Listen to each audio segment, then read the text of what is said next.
Okay, well something has kind of went wrong here, so I got the meter back out and we're looking at the voltage and it's actually dropped down to 10.59. It was 1188. So evidently all my fuses are still intact, but it's not wanting to accept the charge. So I turned my amps down. Got it set on 4 cells. Let's see what it does. Yeah, it says it's okay. So we'll start it and come back and check it in a bit. Okay, almost 28 minutes later now, and everything is going good. I had turned the amps down to 2. It's still on 2 amps, but the voltage is now up to 16.18 volts. So, but the cells are getting a little warm, and that's my concern right now. So I think I'm going to shut it off and let it rest for a bit, and then restart it back up at a little lower amperage. It's just about full voltage here. Let's see what the ANOVA says. It's telling me I'm at 1604. So yeah, it's not going to go up much higher than that. So maybe I'll let it go a little longer. They're not overly hot. They're warm. They're definitely getting warm, but I just don't want them to get too hot. So maybe I'll let it go a little bit longer.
Okay, it's been about 15 minutes. I took this battery pack outside and set it on the picnic table in the shade. It's still winter time around here and pretty cold outside, so it cooled right down. It's nice, and it's actually cooler than things here in my house.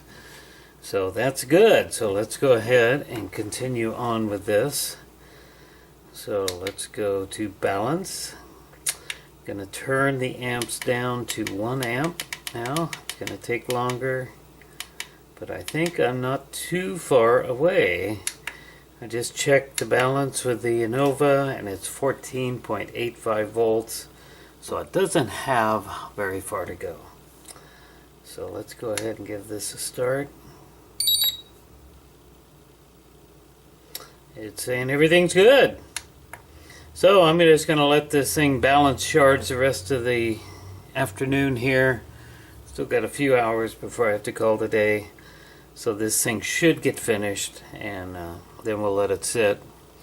We'll store it in the LiPo bag and just let it sit for a few days and then check it and make sure it's holding its voltage. And if it checks out good after a few days, is holding its voltage, then we can start assigning this thing some jobs as running as an auxiliary battery, running my different meters and things like that.